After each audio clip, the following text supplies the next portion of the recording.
Halo, assalamualaikum warahmatullahi wabarakatuh. Selamat datang di acara Poster Podcast SMP Islam Teratai Putih Global. Alhamdulillahirabbil alamin. Wassalatu wassalam ala asrofil anbiya'i wal mursalin wa ala alihi washabihi ajmain, amma ba'du. Alhamdulillah, puji syukur kepada Allah Subhanahu wa taala yang telah banyak mengkaruniakan kita sebuah kenikmatan yang banyak sekali. Salah satunya adalah kenikmatan sehat walafiat, ya, kenikmatan iman dan Islam. Selawat serta salam selalu kita curahkan kepada junjungan Nabi besar Muhammad Sallallahu Alaihi Wasallam. Pada acara podcast kali ini kita kedatangan tamu yang sungguh luar biasa, tamu yang sangat spesial, yaitu adalah Bapak Dr. Supangat MA. Moto profilnya beliau adalah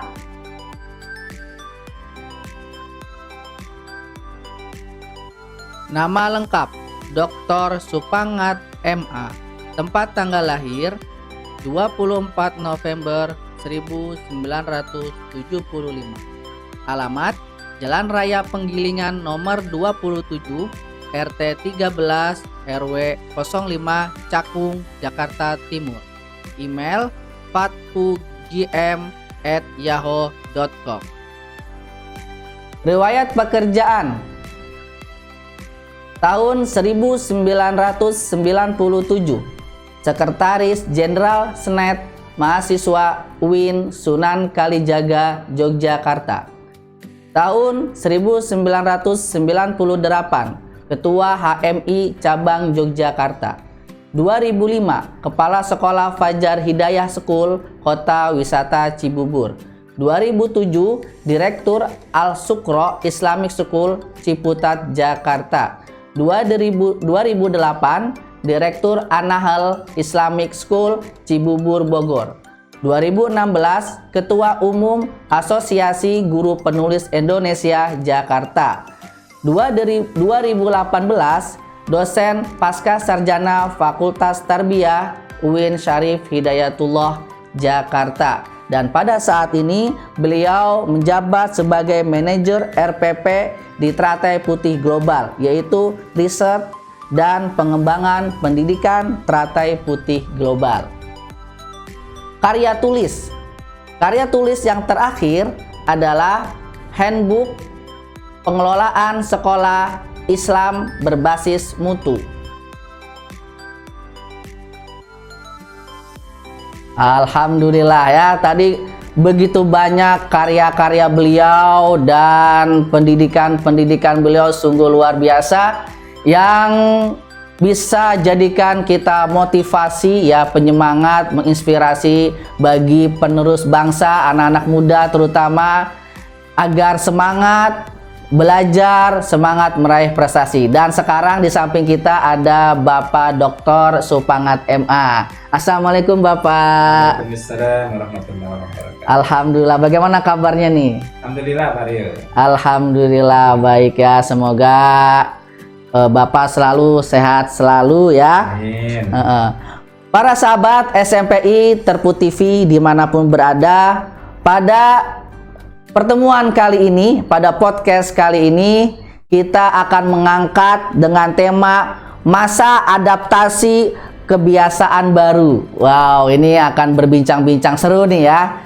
Karena insya Allah nanti pada bulan Januari 2021 pemerintah, ya, membolehkan atau mengizinkan siswa-siswi yang ada di Indonesia untuk masuk belajar tatap muka. Dan nanti akan banyak bincang-bincang dengan Bapak Dr. Supangat mengenai kebijakan dari pemerintah yang mana kita mulai masuk lagi ini, Pak. Ya, masuk lagi. Kayaknya anak-anak udah bosen nggak, Pak, kira-kira dari bulan Maret, ya, Pak, ya, anak-anak belajar di rumah, ya, Pak, ya? Pasti bosan, Pak Rio. Iya. Karena aktivitas di rumah itu tidak banyak, tidak variatif. Ya kan, apalagi dengan orang tua. Kadang-kadang orang tua itu kan berpikirnya kalau yang positif diem orang. Iya, iya, Jadi iya. kalau ngeliatin anak pakai sendal yang betul, itu orang tua diem. Mm-mm. Tapi kalau negatif, sendalnya salah kepakai, itu langsung marah. Nah, begitu membosankan hidup itu kalau Iya. aktivitasnya itu kalau di rumah. Makanya pasti anak-anak kita ini betul kangen dengan gurunya, kangen dengan dan kangen dengan Iyalah kangen ya. Baik, kangen dengan SMP Islam Teratai Putih Global yang oh ya. kangen banget masa belajar bareng-bareng ya Pak, bersama. Alhamdulillah. Anak SMP itu kan anak remaja, Pak Rio. Iya, iya. Jadi posisi remaja itu pasti penuh dengan bermain bersama. Hmm. Ya kalau di rumah bermainnya sama orang tua kan. Iya. Kayaknya kalau di sekolah pasti akan ketemu dengan teman. Itu hal yang paling mengangankan. Iya, iya, iya. Jadi Solo nanti akan disambut baik sama anak-anak kita. Alhamdulillah ya. Alhamdulillah disambut baik nih sama anak-anak semua. Alhamdulillah sudah bisa belajar lagi ya. Belajar tatap muka lagi, bertemu dengan gurunya ya.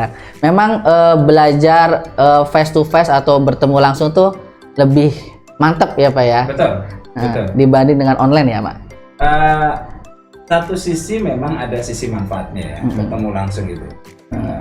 Bahwa ada lebih maksimal ngobrol dengan temannya, kita bisa gitu ya, jadi tidak potong-potong. Kan kalau kita pakai online itu kadang-kadang kan jaringan mempengaruhi. Iya, Jadi iya. kalau jaringan nggak bagus bisa bikin emosi itu.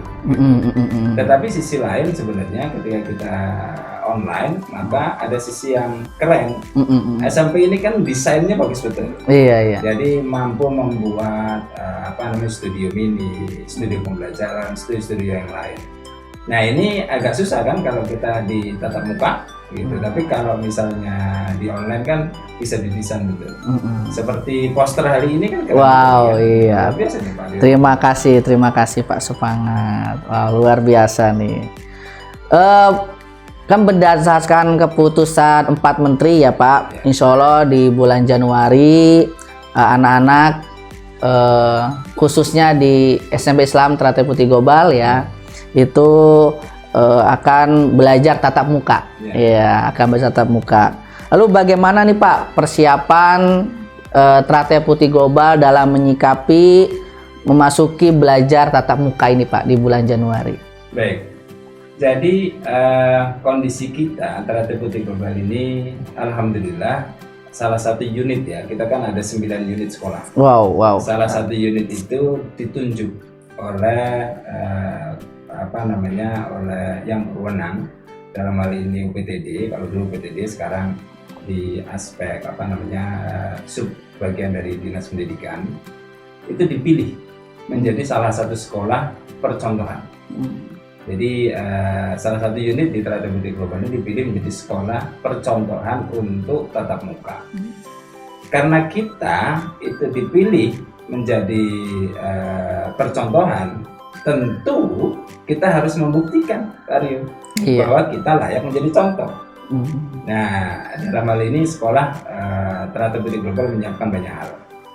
Nah, ada beberapa hal yang saya ingin share ke teman-teman ya, teman-teman di SMP dan teman-teman yang lain. Jadi yang pertama kita nyiapkan 4 hal.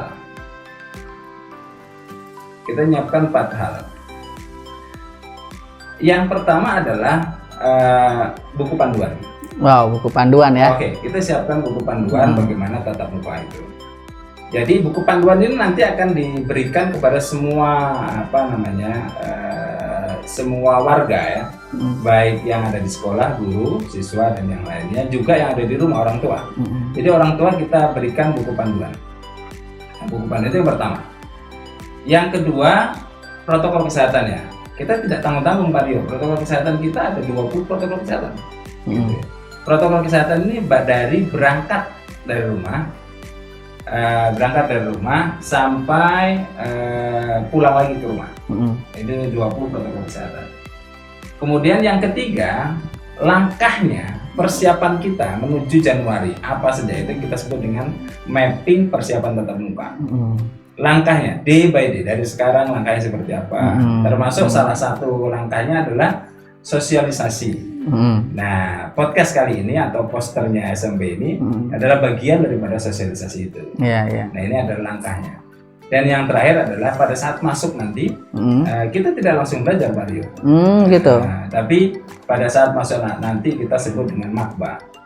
Masa orientasi, masa adaptasi kebiasaan baru. Jadi masa adaptasi kebiasaan baru menjadi penting. Nah, saya mau detailkan ya Pak Rio satu-satu. Oke, bagus tuh Pak, didetailkan.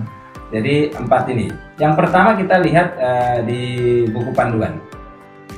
Buku panduan ini nanti isinya yang sudah kita 90% selesai lah. Ini tinggal layout saja, tinggal kita bagikan ke kalau layout selesai tinggal kita bagikan. Yang pertama tentu pengantar ya, pengantar bahwa pentingnya kita serius untuk mempersiapkan tatap muka ini. Yang kedua kita akan ada juga desain pembelajarannya dari TK, SD, SMP, SMA dan 5 SMK itu desain pembelajarannya berbeda-beda, walaupun ada yang sama juga. Desain pembelajaran itu begini Pak Rio, kan kita tidak ingin anak-anak kita itu masuk satu kelas itu full, jadi harus dibagi. Apakah dibagi 2, yaitu kalau siswa kita, misalnya siswa kita ada berapa Pak Rio? Kelasnya Pak Rio ada berapa misalnya? Saya satu kelas tuh 27 Pak. 27. Apakah dibagi 2? Berarti 27 bagi 2 berarti kira-kira? Ya bisa 12-an lah, 11-12 gitu. Ya, 12 atau 13 ya, 13 atau 13, satunya lagi 14. Iya. Jadi yang masuk itu 13, yang 14 itu belajar di rumah atau online. Nah, ada model begitu. Ada model juga nanti sepertiga. Sepertiga. Nah, ini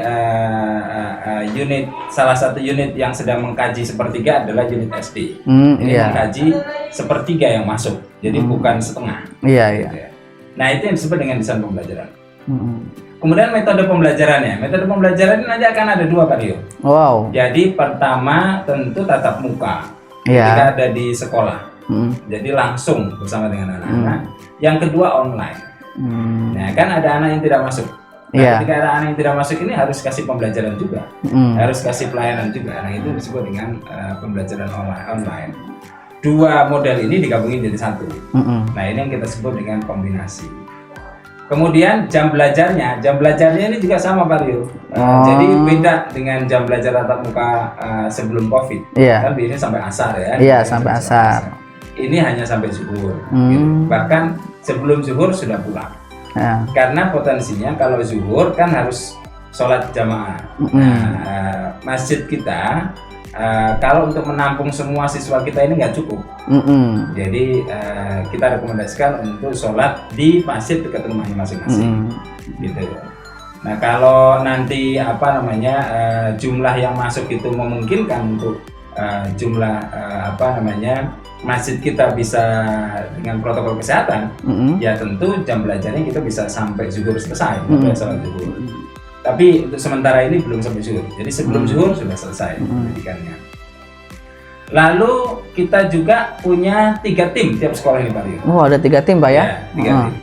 Tim yang pertama adalah tim Satgas, yaitu tim yang menyiapkan semua hal agar tidak ada penyebaran COVID di sekolah. Jadi tim ini memastikan bahwa COVID tidak akan ada di sekolah kita. Nah, ini ngatur loh, dari protokol kesehatannya, peralatan yang disiapkannya, cuci tangan pakai sabun, masker cadangan, dan yang lainnya ya. Jadi betul-betul tim ini tim yang serius, tim Satgas ini untuk penanganan supaya tidak ada yang kena COVID atau penyebaran COVID di sekolah kita. Tim yang kedua adalah kurikulum. Karena model belajar yang kedua ini agak susah ini Pak Rio, karena model belajar zaman COVID ini yang dibagi 2 tadi, ada yang tatap muka, ada yang online, kan beda dengan model belajar sebelumnya yang sebelum COVID. Iya, sebelum COVID ya. Nah, ini tim kurikulum harus merumuskan betul model belajarnya kayak mana, cara belajarnya gimana, mengevaluasinya gimana, menilai gimana, ujiannya gimana dan yang lain. Tim kurikulum. Yang terakhir adalah tim humas. Tim humas ini fungsinya mensosialisasikan tentang protokol kesehatan, termasuk program poster ini saya sih yakin bagian daripada tim humas, karena mensosialisasikan program-program kita ke orang tua, ke masyarakat dan yang lainnya. Termasuk tim humas ini juga yang akan ini tanda petik negur ya. Iya. Negur bagi yang melanggar. tidak serius, melanggar dan iya, yang lain. iya. Yang komunikasikan nanti tim humas. Nah, selain itu di buku panduan ini kita juga ada 20 protokol kesehatan lengkap. Wow. Ya, 20 protokol itu di dalam buku panduan ini lengkap. Jadi orang tua betul-betul yakin betul bahwa sekolah Teratai Putih menyiapkan dengan serius untuk tatap muka ini. Sampai orang tua yakin bahwa lebih baik di sekolah daripada di rumah. Gitu. Sampai keyakinan itu yang kita tanamkan ke orang tua. Iya. Jadi sampai orang tua itu nanti untuk SMP Pak Rio berebut. Wah. Ke sekolah aja deh. Kita target kita kayak gitu karena sekolah lebih aman, lebih nyaman, ada belajar di sana, tidak ada COVID di sana, ada yang memantau anak kita daripada mereka di rumah, orang tuanya kerja, anak-anak juga keluar kadang-kadang nggak kepantau, mending ke sekolah. Iya benar. Jadi target buku panduan ini adalah meyakinkan orang tua bahwa sekolah adalah tempat yang aman dan tempat yang asik serta tempat belajar, gitu kan? Nah itu yang menjadi target kita. Terakhir Pak Rio, di dalam buku kita ini juga menyediakan, nah ini tidak ada di buku-buku Diknas yang lain. Wow mantap ini, Yaitu, spesial ya Pak di buku ini nih. Ada doa tolak bala dan kunut nazilah. Subhanallah. Iya. Karena kita yakin semua ini dari Allah. Musibah ini juga dari Allah. Kalau tidak diizinkan Allah, musibah ini nggak datang juga. Jadi itu keyakinan kita sebagai umat Islam, keyakinan kita sebagai guru-guru di SMP Islam Teratai Putih Global. Untuk itu kita berdoa sama Allah. Kita berdoa sama Allah. Kita juga minta anak-anak kita untuk sering melakukan kunut nazilah supaya betul-betul kita dihindarkan dari COVID ini. Iya, benar. Bahwa ini atas izin Allah ya, tapi kita juga minta izin Allah supaya kita dihindarkan dari COVID ini. Iya. Nah, sisi itu yang kelihatannya di buku panduan yang lain gak ada, Pak. Wow, alhamdulillah. Selain kita buku panduan, selain kita punya dan juga kita punya keunikan yang tadi ya. Wow, mantap sekali. Ini yang baru pertama, Pak. Ini saya lanjutkan apa nih? Lanjut terus, Pak. Wow. Jadi yang pertama itu buku panduan. Yang kedua, saya ingin cerita sedikit tentang 20 protokol kesehatan. Oh, banyak juga ya, Pak ya? Banyak. Karena gini, sebenarnya gini, Pak Rio. Yang paling inti itu 3M. Oh, inti 3M. 3M intinya ya. Jadi memakai masker, gitu kan ya. Terus mencuci tangan dengan sabun, itu M yang kedua ya. M yang pertama pakai masker. M yang kedua mencuci tangan dengan sabun, dan M yang ketiga adalah menjaga jarak. Kayak kita nih kan? Jaga jarak. Jaga jarak gitu. Nah, jaga jarak, pakai masker dan cuci tangan dengan sabun itu sebenarnya intinya. Inti. Ya. Cuman kalau kita hanya ngomong itu saja, itu nggak cukup bagi anak-anak. Nggak cukup Pak Rio. Contoh misalnya. Kita meminta anak-anak menjaga jarak, memakai masker dan mencuci tangan pakai sabun. Lalu sekolah punya program untuk olahraga yang olahraganya itu bersentuhan. Nah, kalau misalnya kayak futsal gitu ya. Iya. Pak Ade kan suka futsal. Futsal, volley kan gitu. Nah, olahraganya begitu. Nah, ini tentu nggak sesuai gitu. Iya, betul. Nah, ini lalu kemudian kita ada protokol tentang olahraga. Olahraga dianjurkan, dibolehkan. Tetapi olahraga yang mana yang dibolehkan? Iya. Ya. Kalau Pak Menteri bilang olahraga dilarang. Kalau kita olahraga dianjurkan. Karena olahraga itu menjaga imunitas. Iya. Supaya imunitasnya kita kuat. Tetapi olahraga yang mana yang kita anjurkan? Senam dengan menjaga jarak. Nah, itu yang kita inginkan. Iya. Kalau perlu tari, kalau perlu berjemur, kan kira-kira gitu. Lari tapi menjaga jarak kan. Lomba lari boleh lah, tapi jaga jarak, pakai menit aja gitu boleh. Nah, yang nggak boleh adalah olahraga yang bersentuhan, yang senggol kan. Kalau kita main futsal kan sentuh-sentuh kita kan. Nah, itu yang nggak boleh. Makanya kita perlu ada protokol tentang bagaimana pembelajaran olahraga.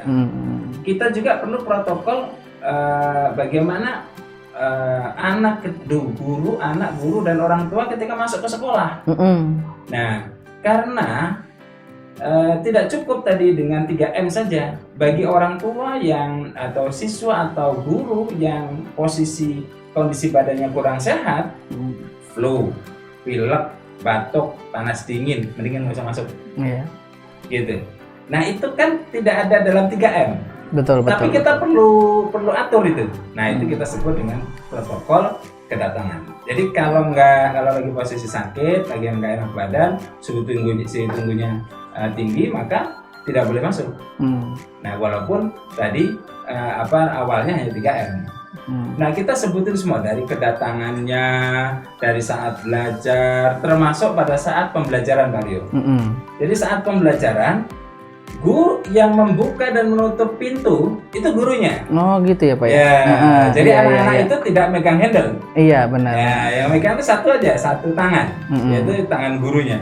Buka pintunya gurunya, nutup pintunya juga gurunya. Nah ini namanya protokol pembelajaran. Iya nah, betul. Jadi begitu banyak kita siapkan protokol-protokol untuk mendukung 3M tadi. Benar. Jadi sebenarnya clue-nya 3M, tapi karena banyaknya aktivitas di sekolah sehingga disiapkan protokol untuk mensupport 3M itu. 20 tuh apa aja Pak? 20. Wah, banyak ya. Ini banyak nih. Saya kalau menyebutkan sih tidak hafal semua ya. Tapi saya kebayang. Jadi prosesnya begini Mario. Pertama saat kedatangan ke sekolah. Iya. Ya, ada protokol kedatangan ke sekolah. Nanti ada protokol kedatangan tamu. Yang kedua ya, protokol untuk sarana prasarana sekolah. Nah, sarana prasarana sekolah misalnya cuci tangan ada di beberapa titik gitu ya. Kemudian kalau ada siswa kehilangan masker ya kan bawa cadangannya. Ternyata hari itu nggak bawa cadangannya, lupa kan namanya kan? Nah, sekolah menyediakan juga gitu. Ini protokol sarana prasarana. Kemudian protokol yang kelima, protokol pada saat masuk ke gedung sekolah. Nah nanti ada termogan dan melihat suhu anak-anak gitu ya, dan juga ngecek apakah lagi flu, pilek dan lain-lain. Kalau misalnya ada gejala itu lebih baik anak kita pulang. Nah setelah itu anak-anak masuk protokol pembelajaran di kelas. Nah setelah itu anak-anak kan butuh ke TU ya. Butuh informasi protokol masuk TU gitu ya. Kalau ada yang sakitnya di sekolah ya, di rumah sehat tapi sakitnya di sekolah, maka ada protokol UKS kan ya. Nah, kemudian ada gurunya Pak Rio dan teman-teman rapat, ada protokol rapat gitu. Dan protokol kepulangan dan protokol juga saat di rumah. Jadi itu semuanya ada 20 protokol yang kita siapkan. Jadi 20 protokol itu adalah paket komplit ya, biasanya dari berbagai macam kegiatan ada protokolnya. Betul. Ya Pak. Iya. Jadi insya Allah semua kegiatan sekolah sudah tercover di dalam protokol itu. Wow, Nah, mantap ya. Ini untuk jaminan kita bahwa kita benar-benar serius mengelola sekolah di tatap muka nanti di Januari. Sehingga orang tua targetnya sekali lagi Pak Rio, targetnya ke orang tua itu mereka yakin betul walaupun semuanya tentu atas izin Allah ya. Orang kena COVID dan macam-macam itu kan sudah menjaga, udah serius ya kena juga. Misalnya Gubernur DKI ya, kurang serius apa ya? Benar Anies Pak. Baswedan itu sudah. Ayo jangan lelah lawan COVID, ayo jaga protokol kesehatan, kena sendirian. Ya, betul ini, betul. Walaupun sudah serius betul, tapi ya endingnya kita pasrah.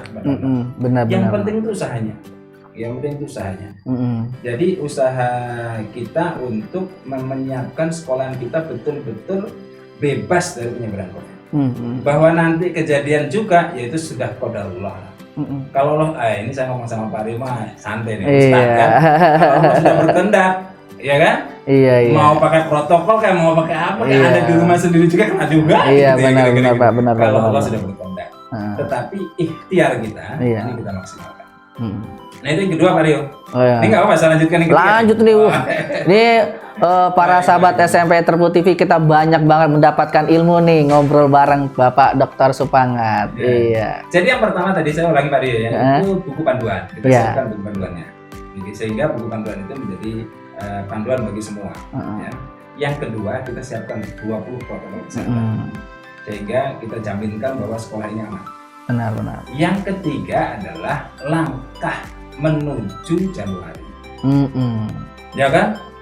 Jadi kalau Pak Jokowi, Anies Baswedan itu langkah menuju 2024 Iya. Presiden 2024 itu ini langkah menuju Januari. Oke. Langkah menuju Januari kita siapkan. Jadi apa saja yang sekolah perlu lakukan untuk menuju Januari itu kita siapkan. Jadi pola pengelolaan sekolah kita dari TK, SD, SMP termasuk SMP kita ini yang Pak Aryo pengelola di dalamnya, SMA dan juga 5 SMK kita ini. Oke, jadi posisi kita perlu menyiapkan. Kita perlu menyiapkan untuk bagaimana Januari 2021 itu sangat meyakinkan orang tua, anak-anak dan semua stakeholder sekolah bahwa itu adalah kondisi yang aman dan asik. Itu pilihan kita. Iya, benar Pak. Nah, kita siapkan. Nah, apa yang perlu disiapkan? Pertama, protokol kesehatannya dari kita siapkan. Yang kedua, kita siapkan tim Satgas. Apa pekerjaan tim Satgas? Salah satu pekerjaan tim Satgas nih ya. Tim Satgas membuat prediksi jumlah siswa yang masuk ke sekolahan kita. 1 banding berapa? 1 itu guru, banding siswanya berapa? TK sudah confirm 1 banding 2, maksimal 1 banding 3. Jadi 1 orang guru menghandle 2, maksimal 3 siswa. Langsung Pak Rio, jadi misalnya Pak Rio guru TK ya, saya nanti tanya, Pak Rio yang dihandle siswanya siapa hari ini? Ini dan ini, maksimal 3. Kalau menghandle 4, wah ini berarti tidak sesuai dengan kesepakatan kita, tidak sesuai dengan perencanaan kita. Iya. Jadi TK itu 1 banding 2 atau 1 banding 3. Nah, bagaimana dengan SD, SMP, SMA? Itu perbandingannya 1 banding 5. Nah, jadi setiap guru sudah ada plotnya, nanti saya memegang siswa siapa gitu. Termasuk Pak Rio nanti. Gitu. Pak Rio saya megang siswa siapa. Jika ya ini tadi ya qadarullah ya. Jika terjadi apa-apa dengan siswa kita tadi, maka pembimbing yang tadi itu, misalnya namanya Fulan, Fulan misalnya kan, pembimbingnya Pak Rio. Maka Pak Rio yang ditanya pertama, gimana ceritanya, si Fulan ini kok bisa, mohon maaf ya, misalnya kena COVID. Karena COVID ini kapan? Hari Senin misalnya, ini hari Selasa gitu. Jadi setelah dites di swab COVID. Hari Senin itu aktivitasnya begini. Hari Sabtu aktivitas gini. Pak Rio tahu betul. Sehingga kita bisa yakinkan ke orang tua tidak di sekolah. Iya. Jadi terjadi proses itu tidak di sekolah. Kecuali memang, oh iya hari Senin dia waktu ngobrol, dia ngobrolnya itu dengan orang yang kayaknya lagi sakit, namanya anaknya ini, dicek juga anak itu, namanya tracing. Iya. Anak itu dicek, oh ternyata dia positif juga, oh berarti memang sekolah berpotensi untuk itu. Nah kita langsung evaluasi. Tapi saya yakin dengan kita menerapkan protokol tadi, dengan kita menyiapkan persiapan untuk Januari 2021, saya yakin sekali bahwa insya Allah tidak akan ada COVID di sekolah kita. Amin. Nah gitu, itu tim Satgas ya, menyiapkan tim Satgas salah satunya. Persiapan yang lain di tim kurikulum misalnya harus nyiapin jadwal. Jadwal. Saya sebelum Januari tim kurikulum harus sudah men-share ke anak-anak nih. Saya itu belajarnya hari apa saja. Jam berapa saja saya belajar ini, jam belajar ini. Kira-kira gitu. Saya harus nyiapin apa saja. Nah itu semuanya disiapkan di jadwal pelajarannya sudah ada. Nah ini persiapan yang dilakukan oleh sekolah menuju Januari 2021. Jadi selain buku panduan tadi, kemudian 20 protokol kita siapkan, persiapannya juga kita tata untuk menuju 21. Dan ini rutin kan, Pak Rio kemarin rapat sama kita kan? Iya, benar Pak. Rutin. Kita pantau betul apa kesiapan teman-teman. Iya. Dan yang terakhir Pak Rio, apa yang terakhir ya? Wah ini bagus banget ini Pak, silahkan. Ya, yang terakhir adalah kita sebut dengan MAKBA. Masa adaptasi kebiasaan baru. MAKBA ini sampai hari ini saya sebagai manajer riset ya, Iya, sekolah. benar. Saya mempelajari hampir semua sekolah, bahkan Pemda juga Kemendikbud tidak menyiapkan tentang hal ini. Padahal ini yang terpenting.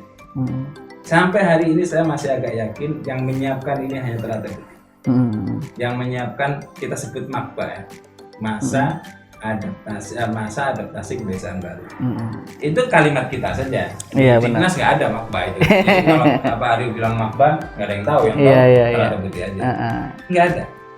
Mereka yang dipikirkan pada saat masuk itu hanya belajarnya gimana, ngatur kelasnya gimana, protokol kesehatannya gimana, alat cuci tangannya ada berapa, itu semua yang dipikirkan. Semua sekolah, dinas pendidikan, bahkan kementerian. Mereka gak pikir tentang budaya. Gitu. Saya nyari referensi nggak ketemu, akhirnya kita bikin sendiri nih MAKBA. Iya, benar. Jadi padahal yang susah bagi anak-anak itu budayanya.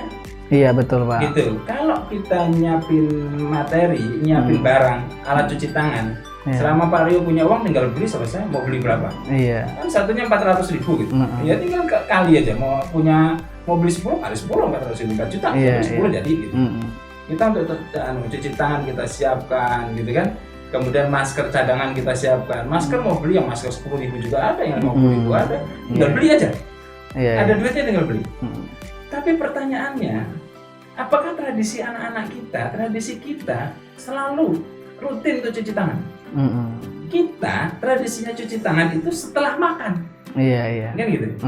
Nah, apakah kemudian anak-anak kita semua menjadi cuci tangan setelah megang barang? Nah, ini kita kan hampir semuanya megang barang.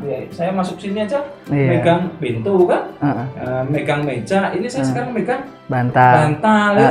Nah, kita harus cuci tangan nih. Cuci tangan di setiap habis megang sesuatu. Iya, betul. Bayangin aja, setiap 5 detik pasti kita cuci megang barang.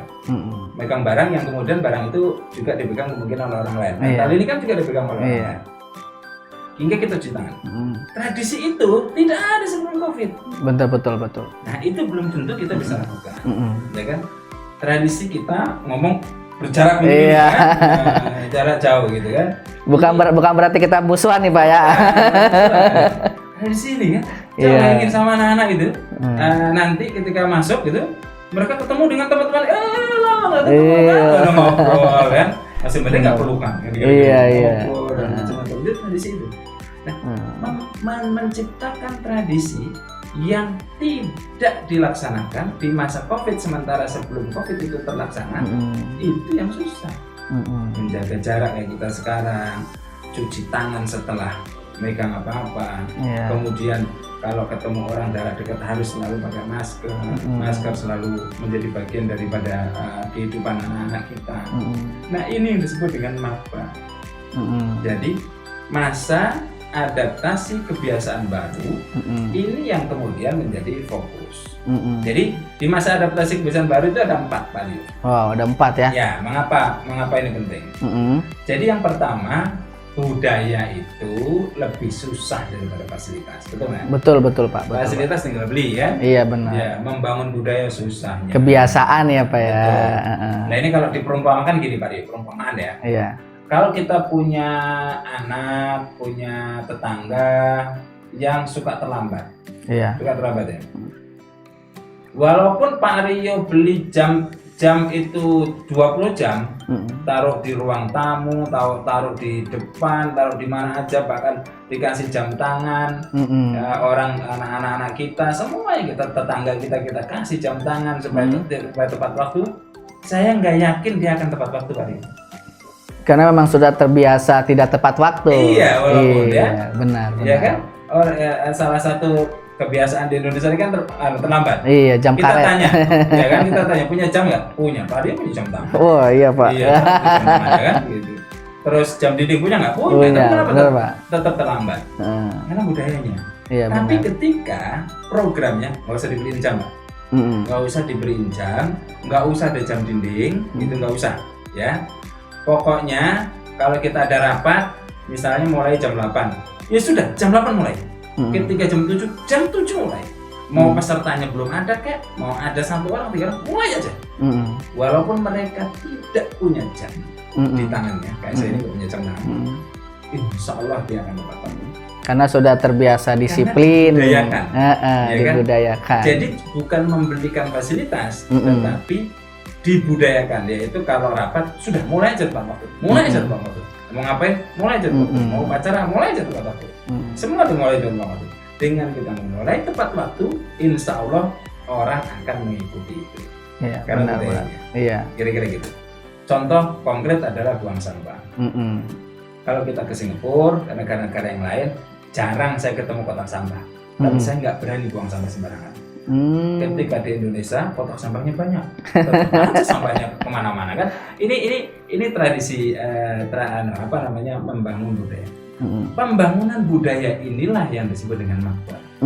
Jadi ketika masuk hari pertama, seminggu pertama atau 2 minggu atau 3 hari pertama nanti di Januari, jangan langsung belajar. Kita rekomendasikan setiap unit di 9 unit di Teratai Putih Global ini, termasuk SMP, kita rekomendasikan untuk melakukan makbar. Kebiasaan. Jadi, ya. makbar itu membangun kebiasaan, gitu. Jadi itu yang terpenting, bukan belajar ya. Boleh belajar, tapi ketika ada anak gitu megang apa gitu ya, megang pintu, handle pintu, ingat ya nak, langsung cuci tangan. Tapi saya nanti jadi terlambat Pak masuk kelas, nggak apa-apa, cuci tangan lebih penting daripada gitu, kira-kira gitu. Iya, benar, Karena yang benar, kita tanamin adalah pembiasaan. Jadi pembiasaan untuk cuci tangan, pembiasaan untuk jaga jarak, kalau berdekatan harus pakai masker, dan pembiasaan itu yang harus dikuatkan. Iya, betul. Nah, kira-kira Mario. Jadi 4 hal ya kita Iya. siapkan ya, buku panduannya, kemudian 20 protokol kesehatannya, kemudian persiapan detail day by day menuju Januari, dan yang terakhir adalah pada saat masuk nanti itu makbar, masa adaptasi. Masa ada kebiasaan baru. Jangan salah ya, makbar bukan makbar ya. Iya, bukan mabar ya. Anak-anak kita ya. Biasanya anak kita mabar ya. Tapi makbar ya, masa adaptasi kebiasaan baru. Terus untuk kira-kira ada sanksi nggak nih Pak untuk bagi orang-orang yang melanggar protokol-protokol? Ya. Jadi draft yang kita berikan ke sekolah nih ya. Tapi ini memang butuh kesepakatan bersama. Jadi ada namanya lockdown, 3 tahapan lockdown. Ini sanksinya di sekolah. Jadi ada sanksi sekolah, ada sanksi guru, dan ada sanksi siswa gitu ya. Tapi ini baru draft ya. Draft kita lontarkan ke masing-masing sekolah. Kalau nanti disetujui itu yang akan diterapkan. Ya. Sanksi sekolah namanya lockdown. Contohnya apa? Lockdown itu ada 3. Pertama lockdown nasional. Lockdown nasional itu begini Pak Rio. Kalau ditemukan di sekolahan ada anak siswa guru yang terkena COVID, maka sekolah itu harus tutup. Ini lockdown nasional. Ini aturan dari pemerintah. Sekolahan mana aja? Tidak hanya di Teratai Putih. Sekolahan mana aja? Kalau ditemukan ada anak, ada guru yang kena COVID gara-gara di sekolah, maka sekolah itu harus tutup. Ya, ini satu ya, lockdown nasional kita sebut. Yang kedua adalah lockdown yayasan. Jadi saya sebagai tim yayasan ini mensupervisi sekolah. Jika 3 hal yang kita lihat, jika ada kerumunan di sekolah yang gak pakai masker, padahal kita udah ngomong-ngomong ya, mau yang kerumun itu siswa, mau yang kerumun itu TU, staff atau guru, kerumunan gak pakai masker, dan ketika saya cuci tangan sabunnya gak ada. Iya. Adanya air doang ya. Air doang misalnya gitu kan. Itu air aja kadang mampet kan gitu. Jadi kita wastafel doang ya. Iya. Bisa jadi wastafelnya udah rusak juga kan. Iya. Jadi kalau itu terjadi, walaupun tidak ada yang kena COVID, maka saya akan meminta kepada yayasan agar sekolah ini juga lockdown. Nah, ini mulai diskusi nih. Ke sekolah ya. Sekolah kita lockdownin. Iya. Misalnya, mohon maaf ya, yakin saya SMP tidak ya, saya bagus banget tadi dari sana cuci tangannya bagus, sabunnya juga ada. Ya. Saya baru masuk juga langsung dan moga bagus.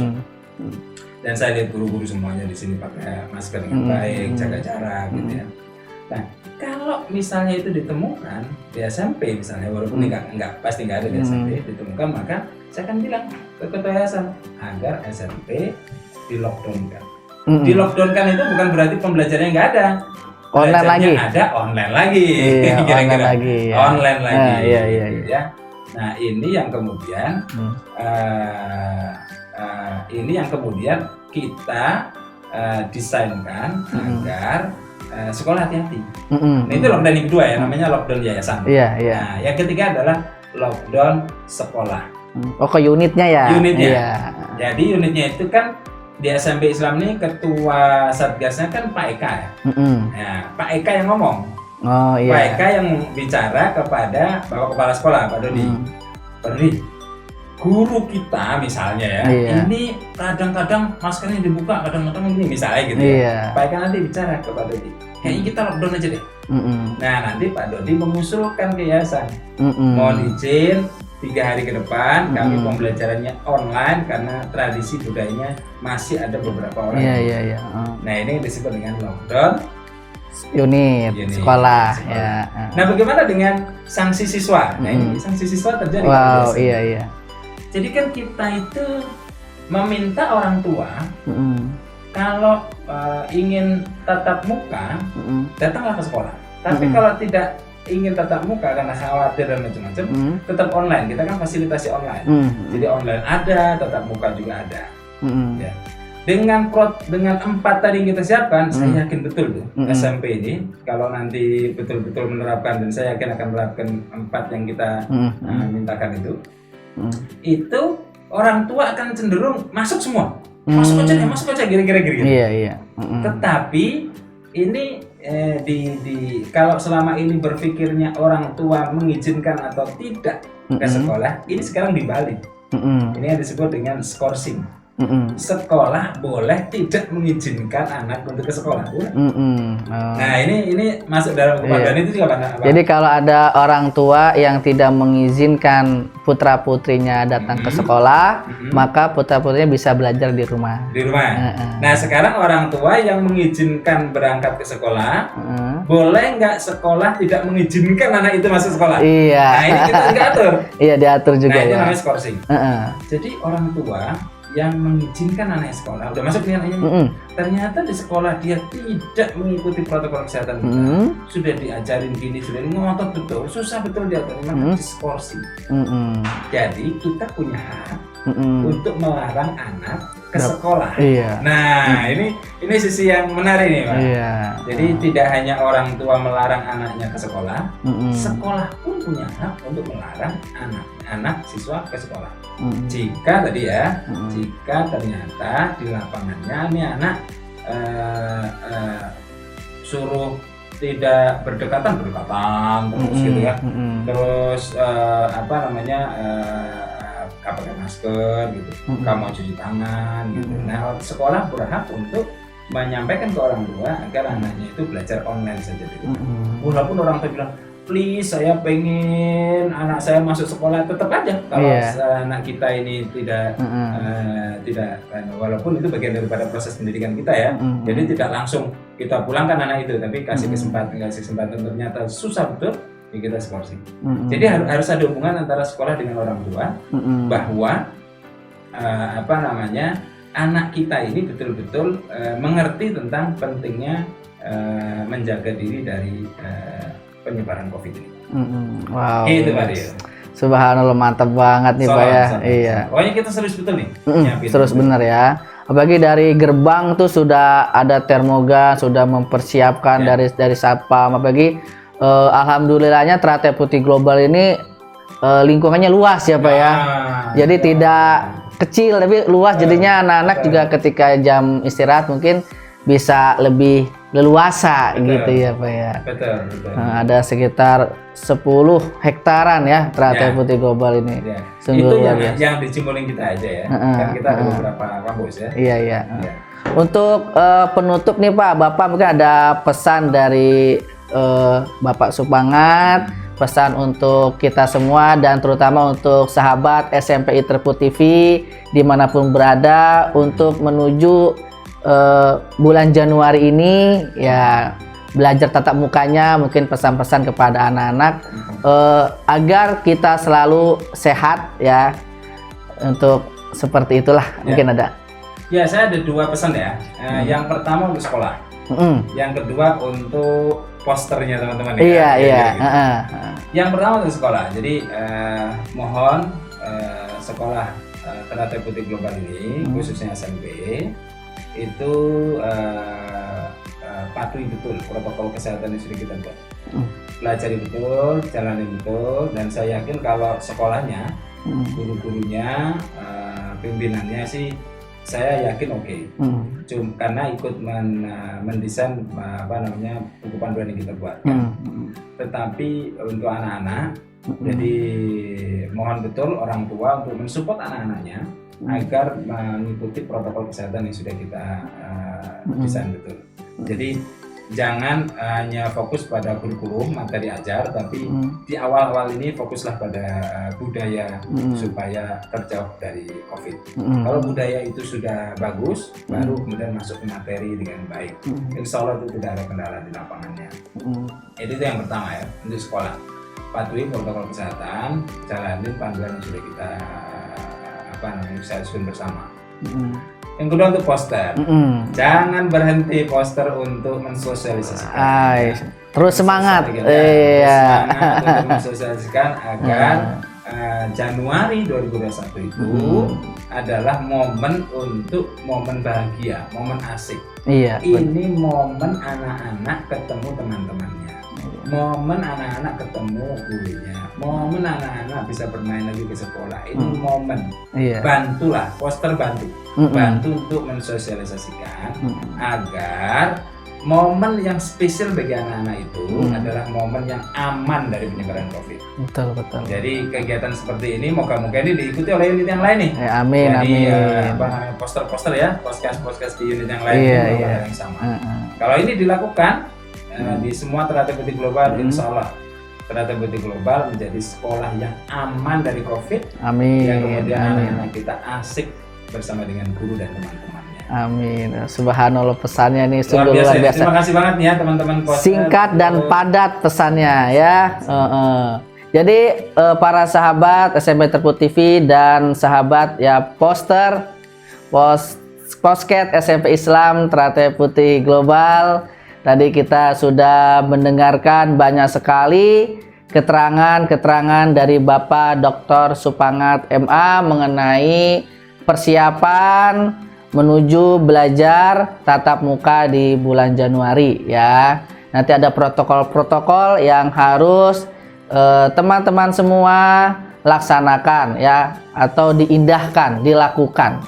Dan ingat ada sanksi-sanksinya, tadi Bapak Supangat sudah menjelaskan ya sanksi-sanksinya bagi anak-anakku semua yang tidak melakukan protokol-protokol yang sudah disusun oleh sekolah.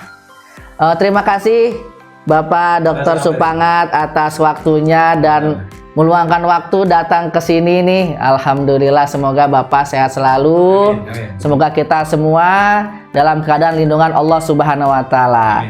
Dan untuk sahabat Poster dimanapun berada, jangan lupa follow IG kami yaitu SMPI Terput Keren ya, SMPI_Terput Keren. Dan yang ingin berteman di Facebook juga bisa, yaitu di SMPI Terput ya, SMPI Islam ya, SMP Islam Terput Facebooknya. Dan yang paling keren lagi yaitu segera subscribe YouTube channel SMPI Terput TV ya. Banyak sekali kegiatan-kegiatan di SMPI Terput TV, banyak sekali program-program yang meningkatkan pengetahuan kita, terutama acara poster ini ya. Ini akan tayang di SMPI Terput TV. Cukup sekian dari kami dan terima kasih banyak kepada Bapak Dr. Supangat MA. Semoga di pertemuan yang akan datang kita akan datangkan lagi pemateri-pemateri yang sungguh luar biasa, pemateri-pemateri yang meningkatkan ilmu pengetahuan kita. Cukup sekian dari saya dan saya ucapkan terima kasih. Wabillahi taufiq wal hidayah. Assalamualaikum warahmatullahi wabarakatuh. Sampai jumpa di poster selanjutnya. Dadah.